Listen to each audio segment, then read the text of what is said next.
But Cliff, it's interesting that you're talking about the Republican Party because some Pew polling this week revealed that some 64% of Democrats approve of this program, but back under Bush, only 37% approved of them, and it's now Republicans that disapprove of these programs more.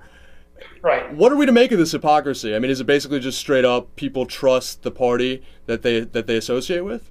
Yeah, I mean, look, what I was referring to Republicans there is because you brought up the Peter King statement. He's a Republican, and it seems like there's a statement that comes that's crazy that comes out of the Republican Party every day. It doesn't mean Democrats. You brought up Dianne Feinstein and Bill Nelson calling, for this guy a traitor and everything. I mean, it doesn't mean the Democrats don't do some of these things too. And in terms of people out there who they support, yeah, it really is kind of sad. But it's amazing people's principles seem to be a little bit malleable compared to, depending upon who it is in office. I mean, to me, the fact that the numbers would change that much from Bush to Obama with both parties, it just becomes, I wonder what that's about. I mean, the Republican Party for a while now has been holding things against Obama that they just ignored when President Bush was in office, from civil liberties to debt to anything else. But Democrats now are showing in this poll that we can do the same thing, and it's sad because the Fourth Amendment, privacy, these are things that are tantamount to our democracy, no matter who's in office.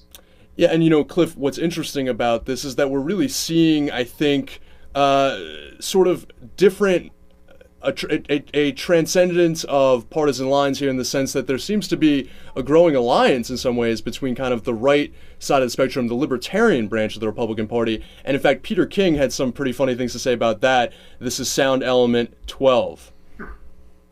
It really bothers me seeing so many Republicans and conservatives talking about this being spying and snooping. That to me, too many Republicans and conservatives have become Michael Moores. Too many Republicans and conservatives have become Michael Moores. I mean, that's kind of funny, right? I mean, is there a certain joy that you take in the fact that there was this backlash in the Republican Party to the Bush years, and we're seeing kind of a new bipartisan coalition and sort of the neocon hawks like Pete King really freaking out about it? Yeah, I mean, if it wasn't for the damage that all these guys do to our country, I'd find the whole existence of the Republican Party at all amusing at this point. I mean, on certain domestic issues, like, for example, I work a lot on anti-gun violence. Guys like Peter King and John McCain are some of the few sane people in the Republican Party. But go to foreign policy, and they're the insane people, and it's other people that are insane on other issues that are actually seem to care that we're being spied upon. It's like, give me one Republican that actually is sane on everything. And it's hard to find. So, yeah, this is definitely the neocon wing, the Bill Kristol, McCain wing versus the more of the Rand Paul wing.